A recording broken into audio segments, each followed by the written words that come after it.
Um, until now, in this course, we talked about some preprocessing and association rules. Also, we say that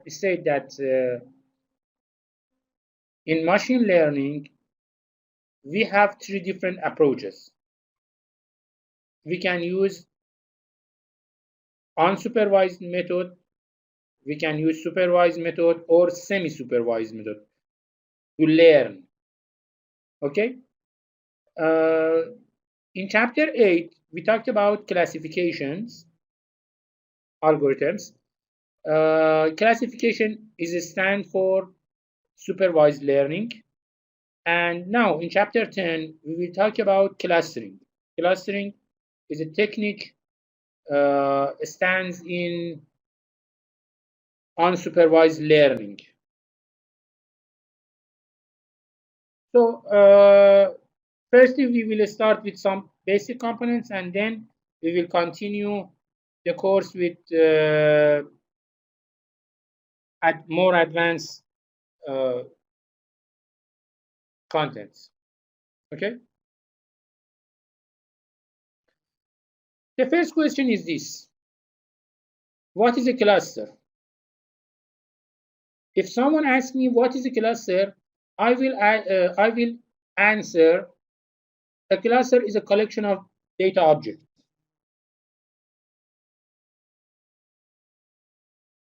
The data objects inside a cluster are similar together, or they are related together. Please note, just I'm saying the data objects in a cluster are similar or are related together. I never talked about this similarity or this relation. Okay, just I say they are related, they are similar together. So objects can be put in different clusters based on their similarity, based on their relations. And objects in one cluster are not similar or are not related, have not any relation with the objects in another cluster or another group. So when we talk about clustering, it means that I'm looking for a method to find those similarity, those relation between different data objects, to put them into a specific groups, a specific collection, a specific clusters. So clustering means creating some groups or grouping data according to their similarities.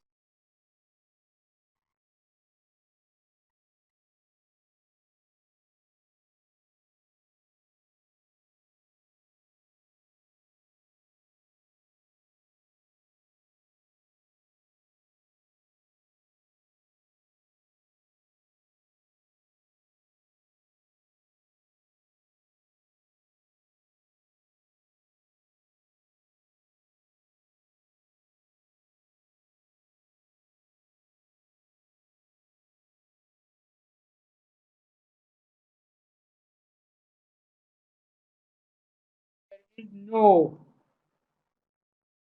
predefined information, there is no predefined knowledge, there is no predefined classes. I have nothing, nothing from the past. I should learn myself. In classification, we have some training set We create a model, a classifier model, according to those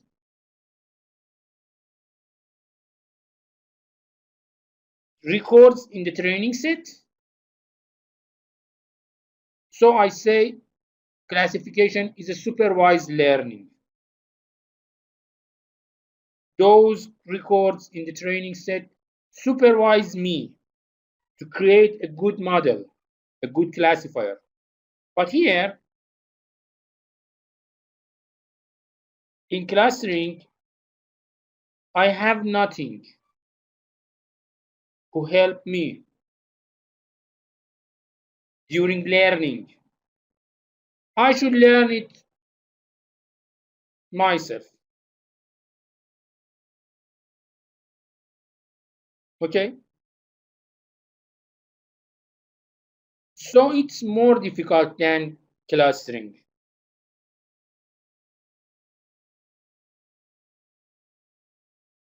But clustering analysis has several applications. For example, when I'm looking in distributed networks, distributed applications, especially when we are talking about preprocessing algorithms. In most of cases, we need to use cluster analysis. For example,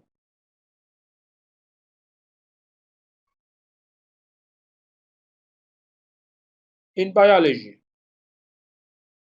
I'm looking for a history of a family.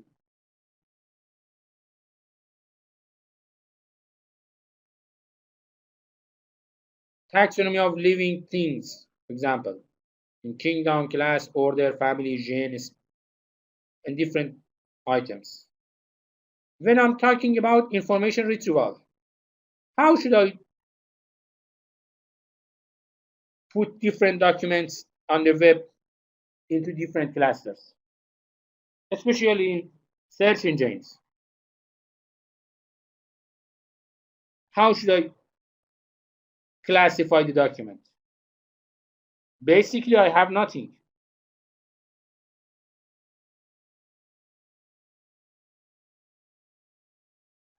We can use clustering in marketing to group, for example, customers in different uh, clusters. For city planning, for earthquake statistics, uh, and earthquake studies. When we are talking about climate, when we are talking about economic science,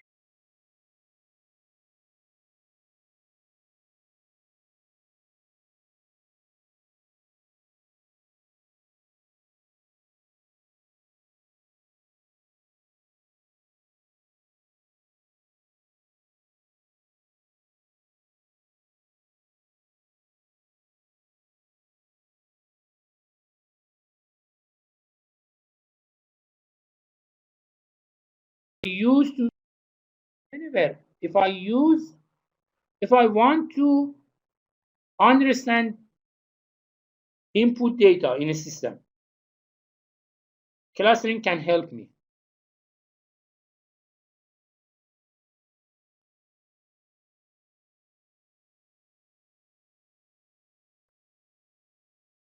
Clustering can be used as a pre-processing tools too.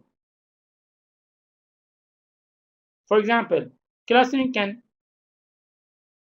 help me during the summarization of data, during comparison, during finding k nearest neighbor, during outlier detection. We talked about these proper pre-processing steps in chapter 3 in the past.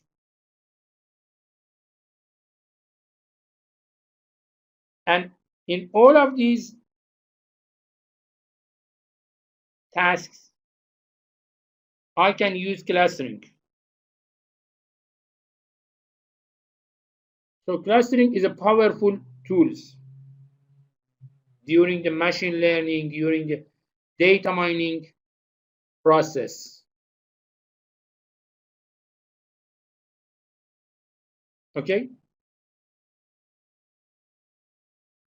So we need to learn about data clustering. Okay, but again, in data clustering, I should learn everything by myself without any external knowledge, without any predefined knowledge, predefined data. Okay, I should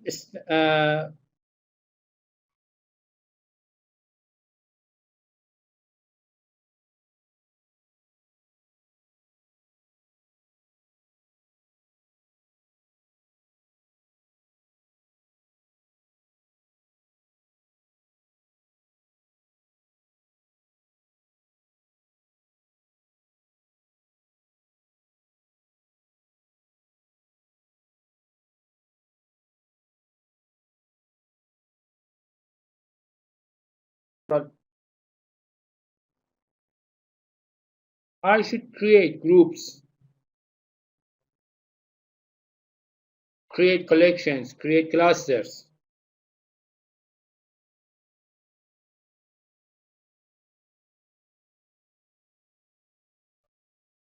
From my input data, from my data in my data set,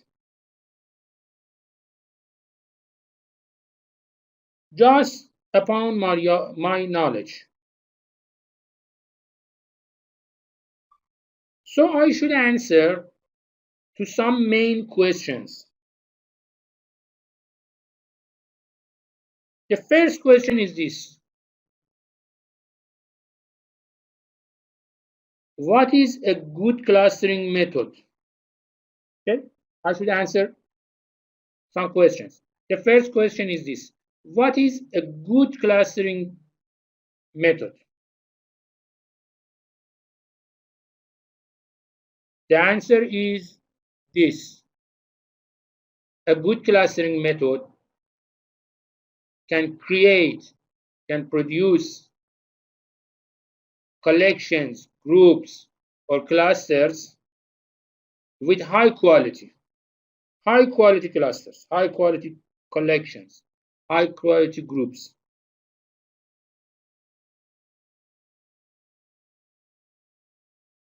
But what is a high quality group? What does it mean? A good clustering, in a good clustering, we need a high intra-cluster similarity.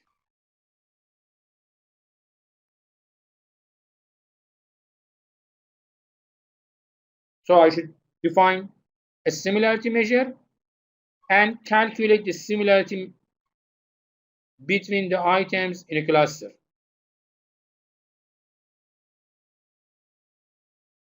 Items or data object in a cluster must have higher degree of similarity. Objects in a cluster, So we say high intra-class similarity. At the same time, the inter-class similarity must be low, very low. What does it mean? It means that if an object put it in, for example, cluster 1, it must not be similar to the objects in cluster 2. The similarity measure between the data object and the objects in cluster 2 should be very low.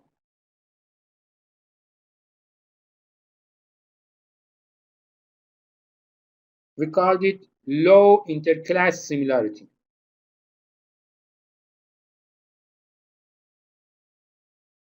Objects in Each cluster should be far from, should be completely different from the object in another class.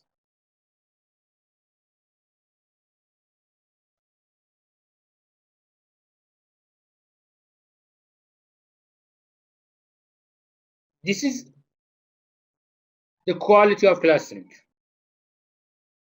High degree of intra-class similarity and low degree of inter-class similarity.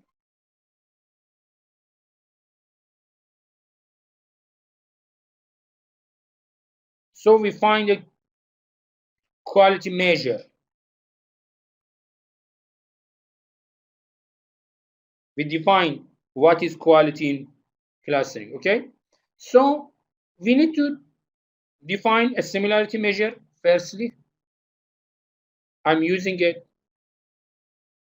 clustering algorithm. Okay, what is its similarity measure?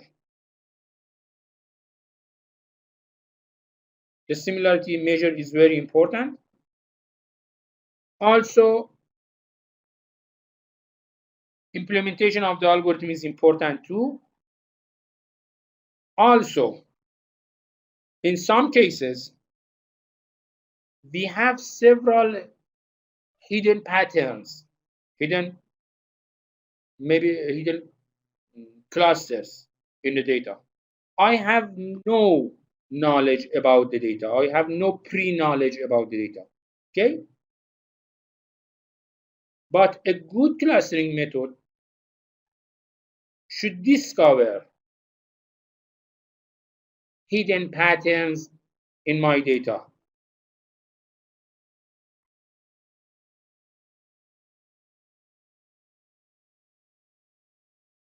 We will show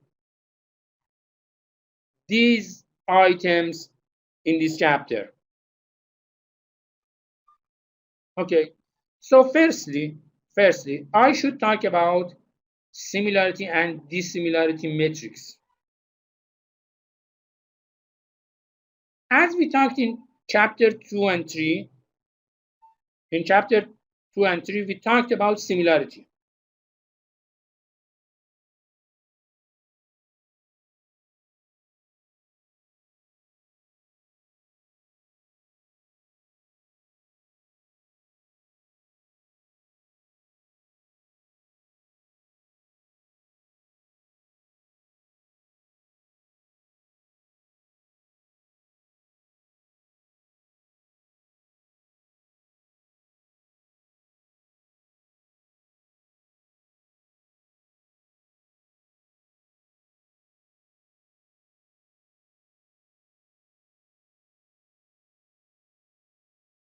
I'm talking and I'm saying two objects are similar, it means that those objects are close together. We talked about similarity in the past, in the first chapters of the book. Okay, so I can replace the similarity measure with a distance function.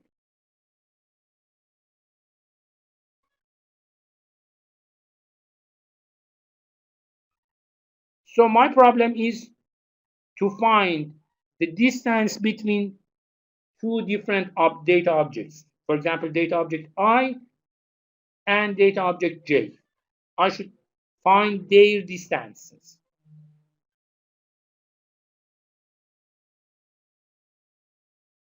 Okay, so my problem is this. Okay, what is distance function? In the past, we talked about it again in chapter 2 and chapter 3. I think in chapter 3, we talked about distance function because the distance function between different data types are different.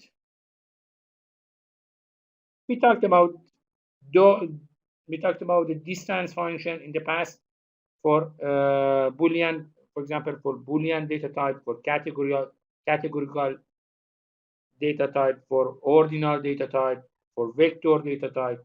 Okay, There are several distance functions. We talked about them in the past. Also, in some cases, we should add some weights to some variables. When we are talking about distances, we have to add some weights. Okay?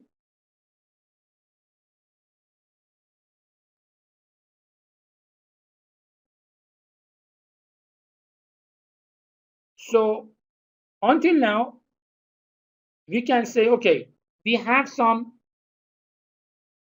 several functions. We defined them in the past to calculate the distance or calculate the similarity measure for different clusters. Okay.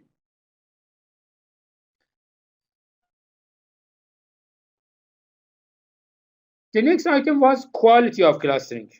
Okay, so I need another function, another separate function to measure the goodness of my clusters. Why? Because when I'm talking about distance function, okay, I'm talking about distance function. How can I define, for example, enough similarity between two different data objects? What does it mean? I'm looking for this expression. Are object A and B similar together with an enough degree? Have they enough degree of similarity? Are they good enough?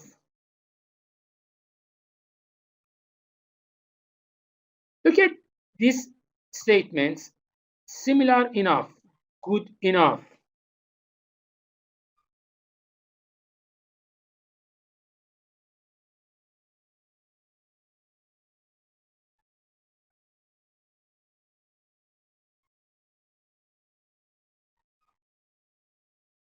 When I'm talking about these expressions, I can see that these expressions are qualitative measures, not quantitative measures. We are engineer. Please note, it's very important. We are engineer. Always we should talk with quantitative measures, not qualitative measures.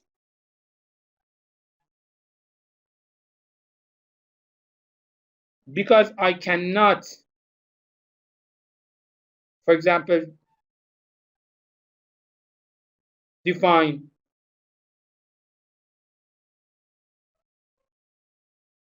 phrase enough. What does phrase enough means? Two objects are similar enough. Okay, what does it mean? What does enough mean here? It's too hard to explain, to define. Okay, we need a quantitative measure to calculate the quality of clusters or calculate the goodness of clusters.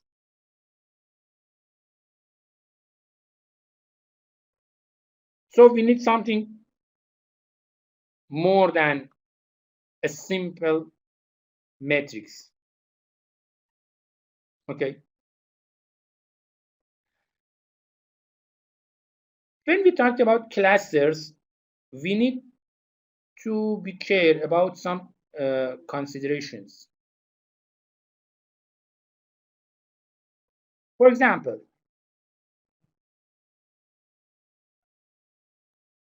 should I do the clustering in a single level, or I can do clusterings in multiple levels.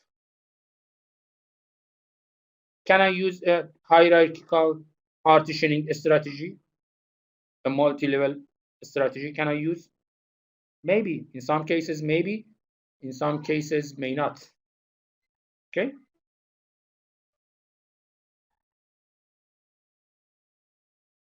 The second consideration is this.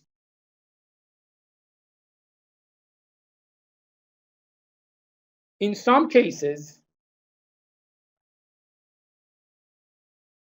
in some data sets, in some defined project, in the past, but again, I'm repeating. In the past, I said, when you are starting a data mining project, firstly, you should define your goal. Maybe you use a similar data set, okay? Just use a defined data set, okay? Maybe in one goal, someone asks you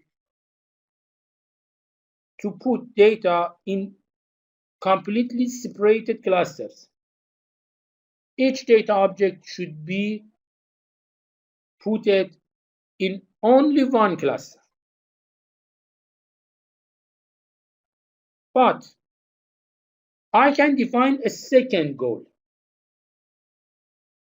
And in the second goal, maybe one data object can be put into multiple clusters.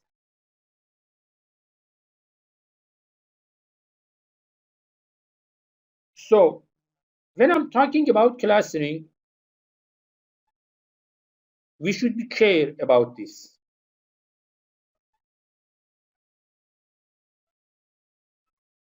Are our clusters exclusively separated, or there are non-exclusively separation between different clusters? For example, let's suppose that I have some information about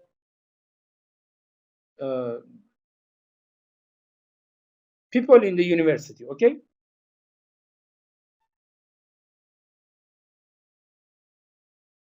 I can separate the people in the university into 3 different clusters: students, professors, and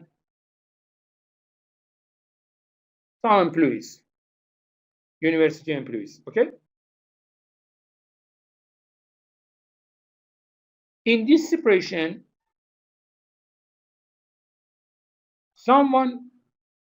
each person must stand in one of those clusters.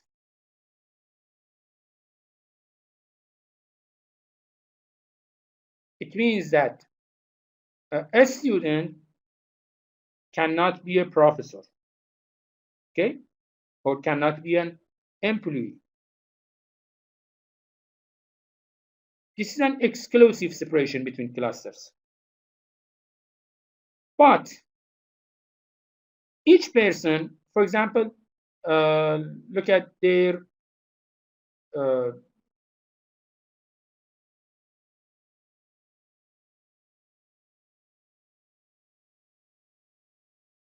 gender, okay?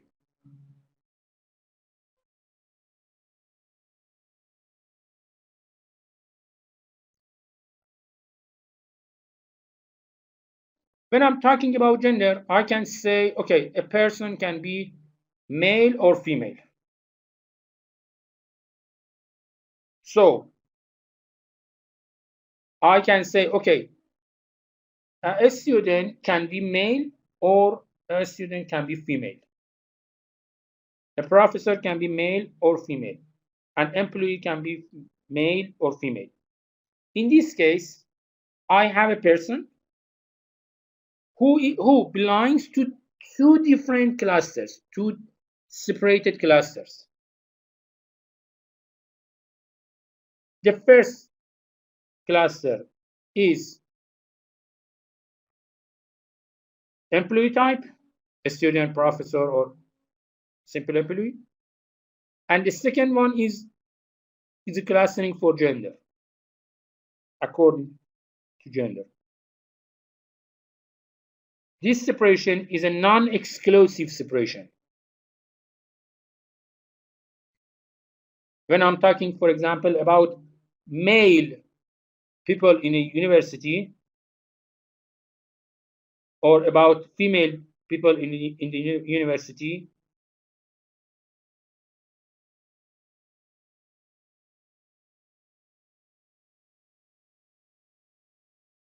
I don't define their employee types. Can you hear my voice?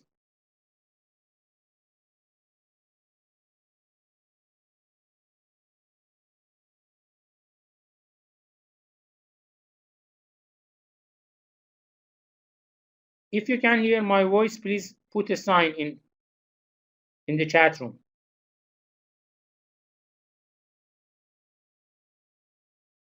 Okay, it's better right now. Okay. Oh, okay. It's good. Okay. So when I'm talking about, for example, male people or female people in the university, in a group of female people, a student, professor, and employees can be stand. Also in male group. Okay, so it's a non-exclusive separation between different clusters. Each item, each data object can belong to more than one clusters. Or clustering is a multi-dimensional space. Clustering has a multi-dimensional space. Okay. The third consideration is similarity measure. We talked about similarity measures in the past. Most of the time in clustering, we use distance-based measures. For example, Euclidean distance, Manhattan distance, road network, vectors, and something like that. Okay? But there are several clustering algorithms who are connectivity-based algorithms. For example, they are working according to density of object. Density of object in a specified area. Okay. So, or similarity measure can be different. The fourth consideration is clustering space.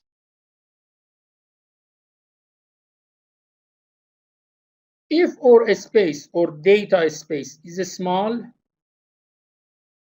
then we can apply a clustering algorithm into the full space for the whole space. Okay, but sometimes, for example, in big data or massive data,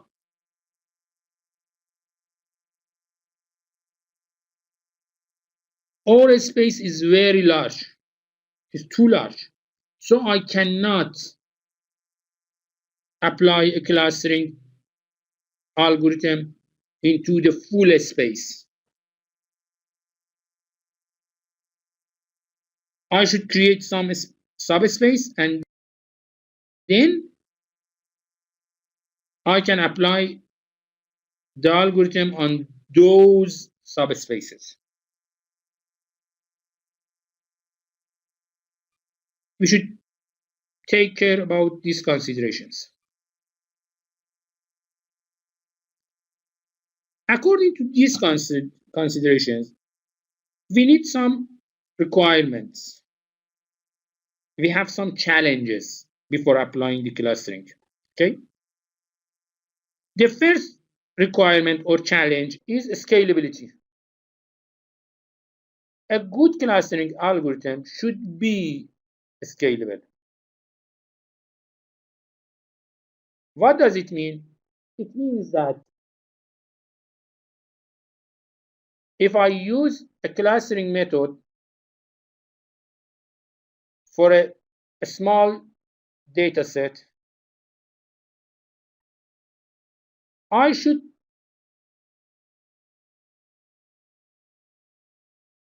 be able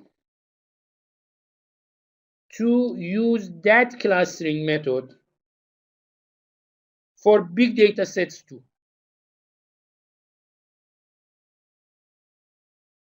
It means scalability. Scalability means that I can use a method regardless of the size of input data. I can use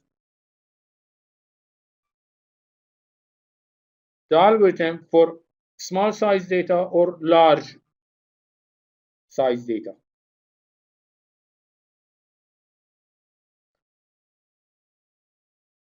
Because we talked in the first chapter, most of the time we have too many data, especially in current tense. We have too many data. We have lots of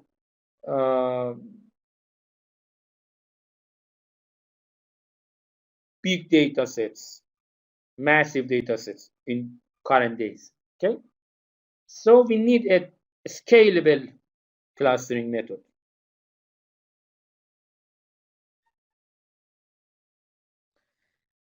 The second requirement is ability to deal with different type of attributes.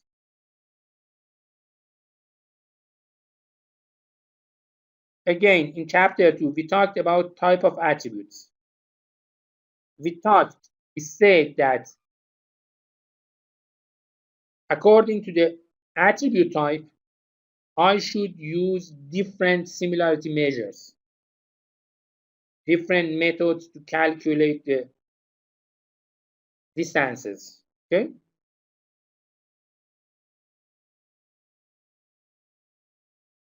Some clustering algorithms cannot work with some data types.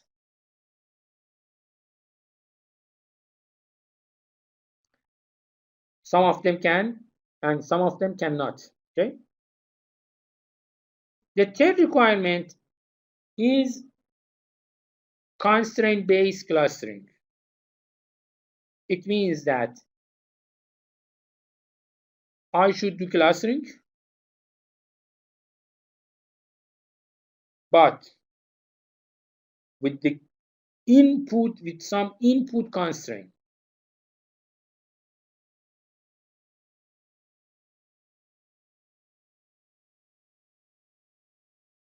The user would give me some input constraint, and my clustering algorithm should be aware about those constraints.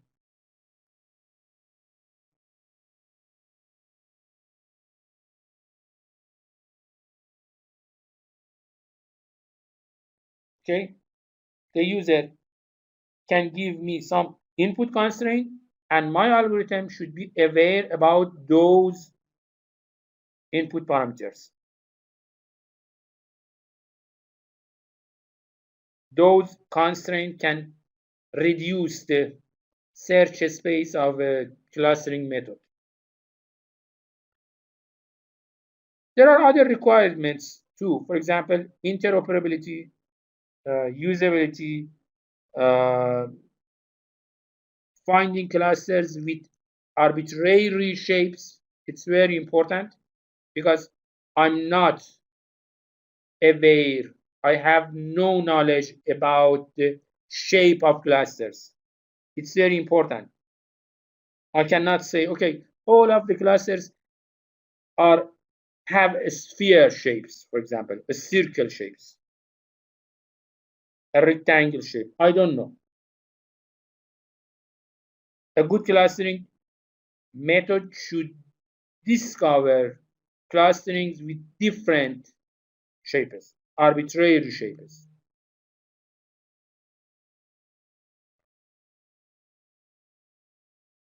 They should deal with noisy data, handle noisy data. Sometimes we need incremental clustering and insensitivity to input data order. What does it mean? The incremental clustering means that I have no enough information at the first. I have just a few records. Okay? According to those few records, I'm creating some clusters. And then during the work in a real environment, as soon as a new data inputted into my system, my clustering strategy, my clustering algorithm should learn enough information from the inputted data. This is an incremental clustering. The quality of clusterings will be improved during the time as soon as new data entered into the system. So in this case, the order of input data can affect the clustering strategy. It's very important. The order of input data can affect my clustering strategy. So incremental clustering algorithms should be insensitive to input order. They should work with high dimensionals too.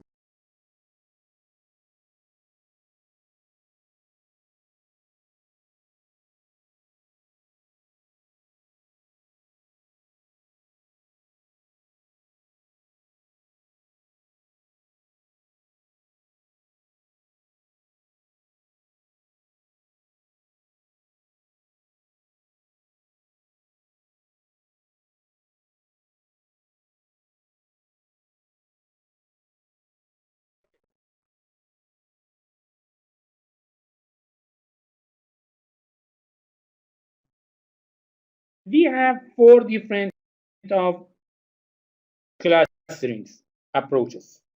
We can define four different clustering approaches. Partitioning approaches,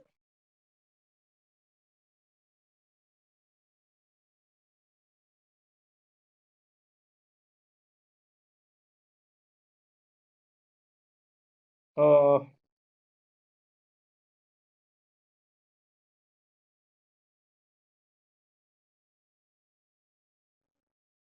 please wait, my link is very weak.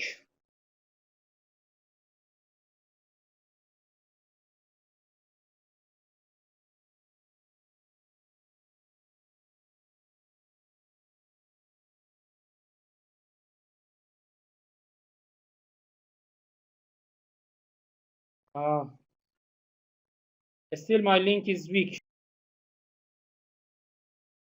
Sorry. Okay, it's better now. So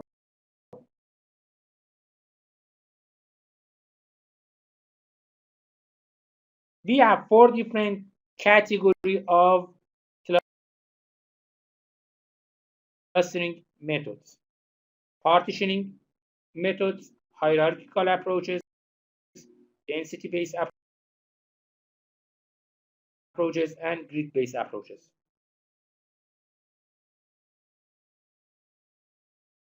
In partitioning approaches,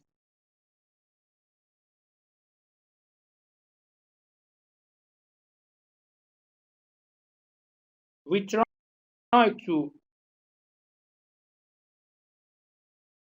partition data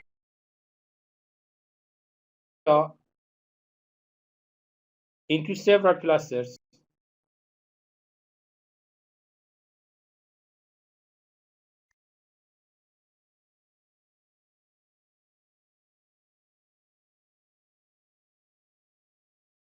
and all metrics during this partitioning is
excuse me,